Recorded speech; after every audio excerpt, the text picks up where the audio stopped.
Hi, my name's Daniel Sokal, licensed psychotherapist. I wanted to talk today about some of this anxiety that is pretty national right now regarding current events, regarding where our politics stand, and regarding things that we see on the media that are, in a sense, invading our nation's psyche, to put it lightly. I am going to attempt to be apolitical, but on some level, I think that because of the discourse and the shift in certain things and civility, it may come across as apolitical, and it's not intended to offend anyone in this video. Most recently, what happened in Charlottesville was an example of the dissipation of what used to be nonviolent movements. And that dissipation is tied to Nazism, white supremacy, fascism, and the risk tied to being a non-white Anglo-Saxon Protestant, a non-privileged individual, Jewish, Black, Latino, Native American, other,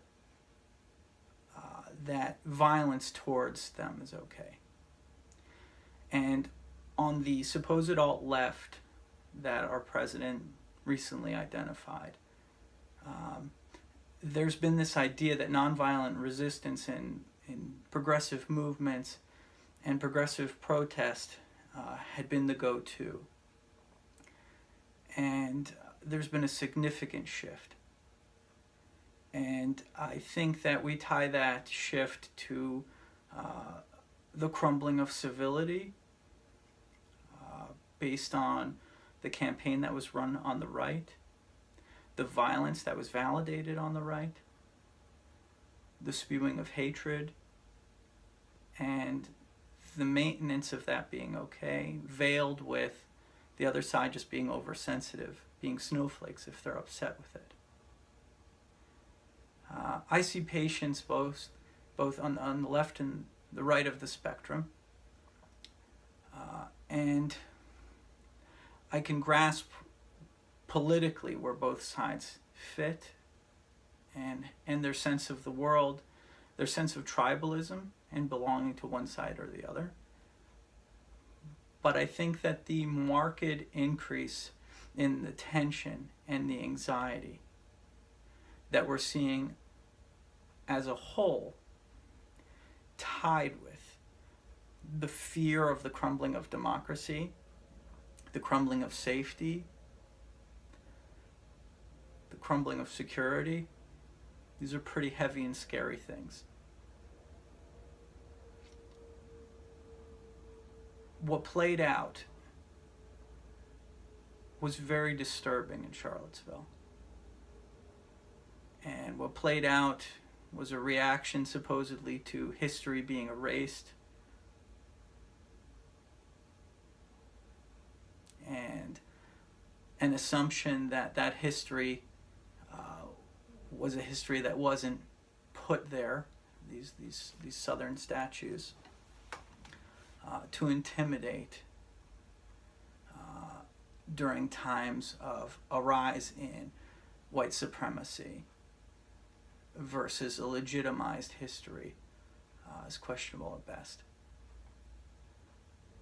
I'm seeing over and over again in the milieu in my offices how this anxiety is impacting everyone's day-to-day, and on both sides how it's increasing the anxiety and the concern about these once very solid structures like our democracy, like civility in debate, like nonviolent protests not being a war zone where white supremacists are coming to beat and hit and attack, and preparing for that. There's a new realm of protests and self-defense that I think is scary to see on TV, and a new realm of where the hell are we going as a country. And This video is not intended to resolve anything, just kind of touch on it and how it's showing up clinically. And in a sense, it is fairly biased. I'm a person who is big on nonviolent resistance and the power of them. But I also can conceptualize that when there's violence and attacks of religious leaders and peaceful protest, not by an authority, not by a regime, like nonviolent resistant movements had been, we're in dangerous territory. And we are revisiting the 50s and the 60s in Jim Crow. We're revisiting Nazi Germany's Holocaust in very, very scary ways. And I just want people that view this to know that most of us clinicians get it, and we're there with you in that anxiety. We're here to sit with you in that anxiety. And we are in very questionable times. But we have to have some semblance of faith and hope at the stability of some of our democratic structure. But we also need to have our voices heard. And we need to be very strong about how our voices are heard in a fair and safe way. So I thank you for the time for listening to this. If you listen to it full through, if you're interested in touching base or continuing this discussion, feel free to reach out. Again, Daniel Sokal, and there's a clickable link on this video. Take care. Thank you for your time, and have a great day.